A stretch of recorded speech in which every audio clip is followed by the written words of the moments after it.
आज के इस वीडियो में हम भारत की संसद के विषय में पढ़ने वाले हैं। तो इससे संबंधित जो भी महत्वपूर्ण प्रश्न आपके एग्जाम में पूछे गए हैं या पूछे जा सकते हैं, सभी प्रश्नों को डिस्कस करेंगे। तो चलिए देखते हैं आज का वीडियो स्टार्ट करने से पहले आप सभी से रिक्वेस्ट है, चैनल पर नया है तो चैनल को सब्सक्राइब कर लीजिएगा, बेल आइकन को प्रेस कर लीजिएगा ताकि इसी प्रकार की अन्य वीडियो आपको देखने को मिलती रहे। और यदि इस आज के सेशन से किसी भी प्रकार का कोई डाउट होता है तो आप कमेंट के माध्यम से जरूर मेंशन करेंगे, आपके सभी प्रश्नों का जवाब आपको दिया जाएगा। चलिए स्टार्ट करते हैं। पहला प्रश्न है, निम्न में कौन भारत की संसद का अंग नहीं है? निम्न में कौन भारत की संसद का अंग नहीं है? ऑप्शन ए राष्ट्रपति, option B Rajya Sabha, option C Lok Sabha और ऑप्शन डी लोकसभा अध्यक्ष। जल्दी से कमेंट करें इसका आंसर क्या है, इस प्रश्न का सही आंसर।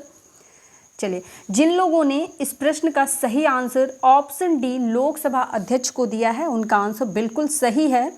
संसद के 3 अभिन्न अंग माने जाते हैं और 3 अभिन्न अंग कौन कौन से हैं? राष्ट्रपति, राज्यसभा और लोकसभा। ये 3 संसद के क्या हैं? अभिन्न अंग हैं, जबकि लोकसभा अध्यक्ष संसद के अंग नहीं माने जाते हैं। तो इसलिए ऑप्शन डी इस प्रश्न का क्या हो जाएगा? सही आंसर हो जाएगा। चलिए आगे प्रश्न देखेंगे। दूसरा प्रश्न है, निम्न में कौन सा सुमेलित नहीं है? संसद केंद्र सरकार के विधायी अंग है। ऑप्शन बी लोकसभा निचला सदन के नाम से जाना जाता है। ऑप्शन सी राज्यसभा उच्च सदन के नाम से जाना जाता है। Option D house of Commons ऊपरी सदन के नाम से जानी जाती है। तो जल्दी से कमेंट करें इस प्रश्न का सही आंसर क्या है। चलिए जल्दी से कमेंट करें इस प्रश्न का सही आंसर क्या है। तो जिन लोगों ने इस प्रश्न का सही आंसर ऑप्शन डी को चॉइस किया है उनका आंसर बिल्कुल सही है। संसद जो होता है केंद्र सरकार के विधायी अंग माने जाते हैं। ऑप्शन बी लोकसभा को हम निचले सदन के नाम से जानते हैं और राज्यसभा को उच्च सदन के नाम से जानते हैं, जिसमें लोकसभा अस्थायी सदन होता है। इसे कभी भी मंत्री परिषद के अकॉर्डिंग इसको क्या किया जा सकता है? इसको भंग किया जा सकता है। लेकिन राज्यसभा अस्थायी सदन होता है, इसे कभी भी भंग नहीं किया जा सकता। इस प्रकार के क्वेश्चंस भी आपको देखने के लिए मिल जाते हैं कि अस्थायी सदन निम्न में से कौन सा है। तो जिसमें आप जानेंगे अस्थायी सदस्य क्या होता है, परमानेंट सभा क्या होगा, इसमें राज्यसभा होगा, और जो आपका भंग हो जाता है वो लोकसभा होता है। तो ये प्रश्न भी आपका सही हुआ। चलिए आगे प्रश्न देखेंगे। तीसरा प्रश्न है, राज्यसभा में कितने सदस्य राज्यों और केंद्र शासित प्रदेशों से चुनकर आते हैं? यानी कि ओवरऑल आपसे पूछा जा रहा है कि राज्यसभा में कितने सदस्य जो होते हैं जो चुन करके आते हैं। तो देखिए, पहले मैं क्लियर आउट कर दूं आपको कि 12 सदस्य तो राष्ट्रपति अपने विचार पे क्या करता है, उनको चुनता है। बाकी आप अपने हिसाब से देख लें कि बाकी कितने चुन करके आते हैं। ऑप्शन ए है 245, option B 238, option C 250, option D है 252। जल्दी से कमेंट करें कि क्या सही आंसर है।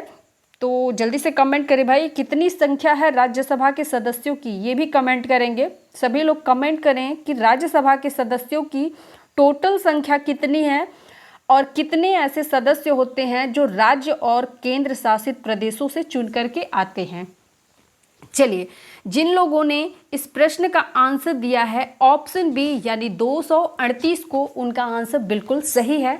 राज्यसभा के 238 ऐसे सदस्य होते हैं जो राज्य और केंद्र शासित प्रदेशों से चुन करके आते हैं और 12 ऐसे सदस्य होते हैं जिनका चुनाव राष्ट्रपति अपने मनोविवेक के अनुसार करता है। ये कला, साहित्य, विज्ञान और प्रतिभा के क्षेत्र से अलग अलग व्यक्ति हो सकते हैं। ठीक है, तो यहाँ पे 12 और 38 238 मिलाकर के आपके टोटल जो राज्यसभा के सदस्यों की संख्या होती है वो कितनी होती है? 250 होती है। तो ये भी आप याद रखेंगे कि राज्यसभा के टोटल मेंबर्स के जो नंबर होते हैं वो कितने होते हैं? 250 होते हैं। और जो चुन करके आते हैं वो कितने होते हैं? 238 होते हैं। और 12 सदस्य जो होते हैं राष्ट्रपति के द्वारा चुने जाते हैं। चलिए इसी के साथ आगे प्रश्न देखेंगे। अगला प्रश्न चौथा है, निम्नलिखित में कौन सा कथन असत्य है? असत्य कथन छांटना है यहाँ पे। देखेंगे, ऑप्शन है लोकसभा में अधिकतम सदस्य संख्या 552 हो सकती है। ऑप्शन बी सिर्फ दिल्ली एवं पुडुचेरी के सदस्य ही राज्यसभा में चुनकर जाते हैं। ऑप्शन सी 65वें संविधान संशोधन द्वारा मत देने की आयु सीमा को 21 से घटाकर 18 वर्ष कर दिया गया था। ऑप्शन डी है लोकसभा अध्यक्ष को कोई शपथ नहीं दिलानी पड़ती है। जल्दी से कमेंट करें, इस प्रश्न का सही आंसर क्या हो सकता है। कमेंट करेंगे, कमेंट करें इस प्रश्न का सही आंसर क्या है। तो चलिए, जिन लोगों ने इस प्रश्न का सही आंसर ऑप्शन सी को दिया है उनका आंसर बिल्कुल सही है।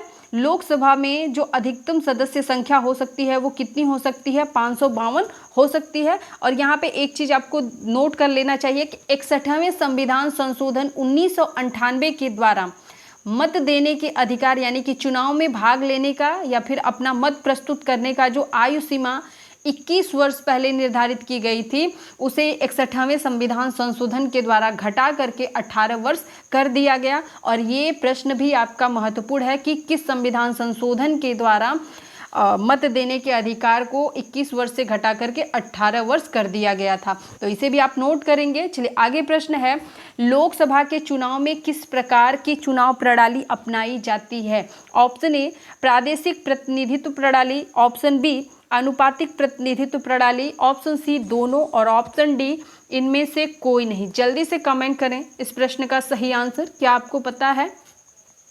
चलिए, जिन लोगों ने इस प्रश्न का सही आंसर ऑप्शन ए को दिया, प्रादेशिक प्रतिनिधित्व प्रणाली के द्वारा लोकसभा में चुनाव कराया जाता है, उनका आंसर बिल्कुल सही है।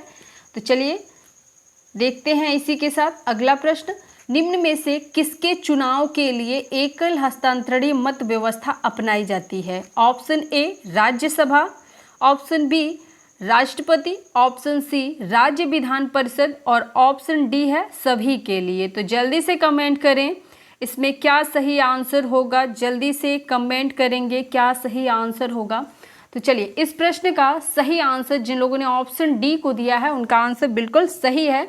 अब देखिए, यहाँ पे राज्य विधान परिषद के जो सदस्य होते हैं उनका जो चुनाव होता है ये भी एकल हस्तांतरणीय पद्धति के द्वारा, मत पद्धति के द्वारा होता है। राष्ट्रपति का चुनाव भी उसी रूप में होता है और राज्यसभा के सभापति होते हैं उपराष्ट्रपति, और उपराष्ट्रपति का भी चुनाव हस्तांतरणीय मत व्यवस्था के द्वारा किया जाता है। तो इसलिए इस प्रश्न का सही आंसर जिन लोगों ने ऑप्शन डी को दिया उनका आंसर बिल्कुल सही है। चलिए, इसी के साथ 7वां प्रश्न देखेंगे। 7वां प्रश्न है, निम्न में से आनुपातिक प्रतिनिधित्व प्रणाली का दोष कौन सा है। ऑप्शन ए यह बहुत खर्चीला है, ऑप्शन बी यह चुनाव का कोई अवसर नहीं देती, ऑप्शन सी यह पार्टी व्यवस्था के महत्व को बढ़ावा देती है और ऑप्शन डी है उपयुक्त सभी। तो देखिए, यहाँ पे अगर बात किया जाए कि आनुपातिक प्रतिनिधित्व प्रणाली, ये जो है ये पूरे ही जितने भी ऑप्शंस दिए हुए हैं सभी ऑप्शंस यहाँ पे क्या हैं, सही हैं।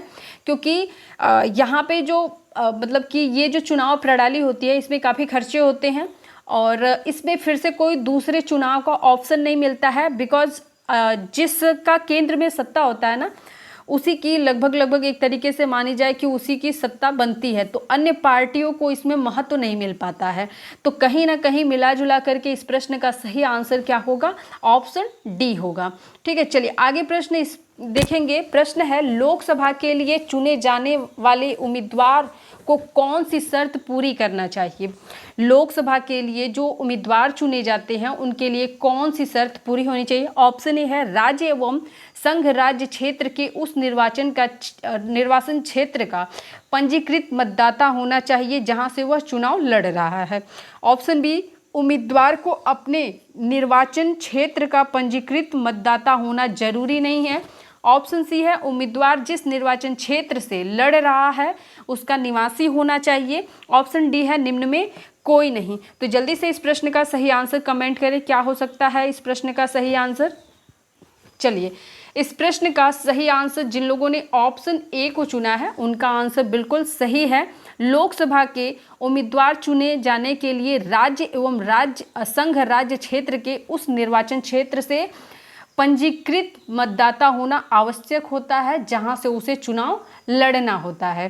ठीक है, जरूरी नहीं है कि आप वहां के सदस्य हों, यानी कि आप वहां पे पंजीकृत रहे हो और आप वहीं पे वहाँ के मूल निवासी रहे हों। ज़रूरी बस इतना है कि जहाँ से आप चुनाव लड़ने वाले हैं वहाँ से आपका मतदाता क्या होना चाहिए, पंजीकृत होना चाहिए। तो ऑप्शन ए इस प्रश्न का सही आंसर हो जाएगा। आगे प्रश्न देखेंगे। प्रश्न है 9वां, कोई व्यक्ति संसद का सदस्य नहीं बन सकता।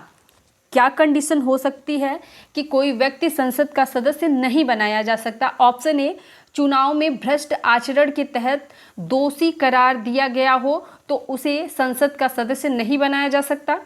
ऑप्शन बी, दिवालिया घोषित किया गया हो, जैसे आप विजय माल्या को जानते होंगे, दिवालिया घोषित कर दिया गया है, तो उसे क्या संसद का सदस्य बनाया जा सकता है? कमेंट करें। ऑप्शन सी है, चुनाव खर्च का ब्यौरा समय पर देने में विफल रहने वाले प्रतिनिधि भी क्या कर सकते हैं, संसद के सदस्य नहीं चुने जा सकते। और ऑप्शन डी दिया है, उपयुक्त में सभी। तो जल्दी से कमेंट करें इस प्रश्न का सही आंसर क्या है। चलिए, इस प्रश्न का सही आंसर जिन लोगों ने ऑप्शन डी को दिया उनका आंसर बिल्कुल सही है। कोई भी वह व्यक्ति जो क्या है, चुनाव में भ्रष्ट आचरण क्या कर रहा है, भ्रष्ट आचरण प्रदर्शित कर रहा है, उसका जो आचरण है सही नहीं है, तो ऐसे व्यक्तियों को संसद का सदस्य नहीं बनाया जा सकता। और ऐसा व्यक्ति जो दिवालिया घोषित हो चुका हो उसे भी संसद का सदस्य नहीं बनाया जा सकता। चुनाव खर्च का जो ब्यौरा ना देता हो उसे भी क्या किया जा सकता है, संसद का सदस्य नहीं बनाया जा सकता है। तो ये सारी चीज़ें आपको ध्यान में रखनी है। और ये जो लास्ट का प्रश्न है आपका बहुत ही महत्वपूर्ण है। कोरम के संबंध में कौन सा कथन सही है? कोरम के संबंध में कौन सा कथन सही है?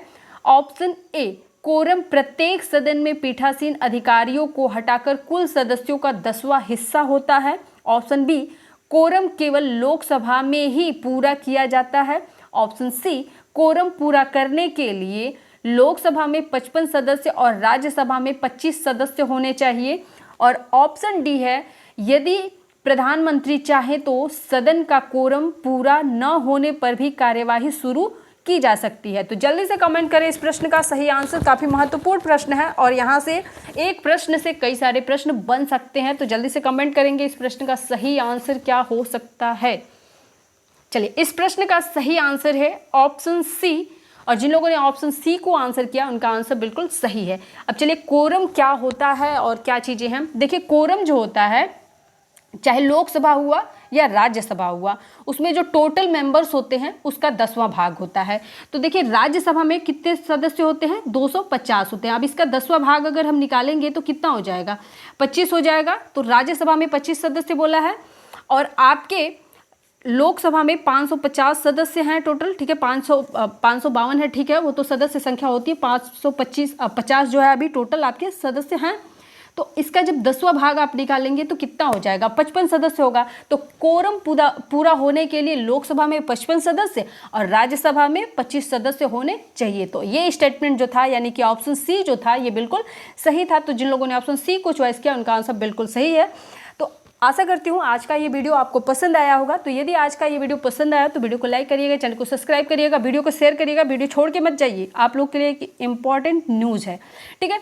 तो सभी लोग वीडियो को शेयर जरूर किया करो, वीडियो को लाइक तो कर दिया करो। चलिए, लाइव होते हैं सभी लोग पर कमेंट नहीं करते, कमेंट कर दिया करो ताकि मुझे पता चले कि कितना आप लोग पढ़ पा रहे हो, समझ पा रहे हो। अब जो न्यूज़ है वो ये है कि कल की क्लास में 9 बजे की जो क्लास होगी उसमें मैं आपको BHU एंट्रेंस एग्ज़ाम LLB का पेपर सॉल्व कराने वाली हूँ।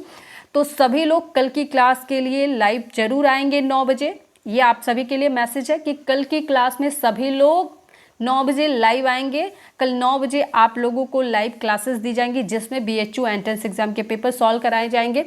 अब मेरी कोशिश यही रहेगी कि हर एक यूनिवर्सिटी के पेपर आपको ज़्यादा से ज़्यादा सॉल्व कराए जाए ताकि आप पेपर पैटर्न समझ सकें, क्योंकि अब आपके पास मात्र 15 दिन बचे हैं। लगभग सारी चीज़ें पढ़ा दी गई हैं। तो आप लोग प्लेलिस्ट चेक करके सारी चीज़ों को फिर से पढ़ लें, रिवाइज कर लें और सारी चीज़ों को अच्छे से पढ़िए। कोई चीज़ छूट गया है तो कमेंट करिए। बाकी मैंने तैयार कर लिया है क्या क्या चीज़ें छूटी हैं, क्या क्या आपको पढ़ाना है। लेकिन फिर भी अगर कोई चीज़ ऐसी छूट रही है तो आप कमेंट में ज़रूर मेंशन करिएगा। मैं उसे नोट करती रहती हूँ, नोट कर लूँगी और आगे आपको वो चीज़ें पढ़ा दूँगी। तो चलिए, वीडियो यहीं पे समाप्त करते हैं। कल की क्लास में ज़रूर ज्वाइन होइए आप लोग। वीडियो देखने के लिए धन्यवाद।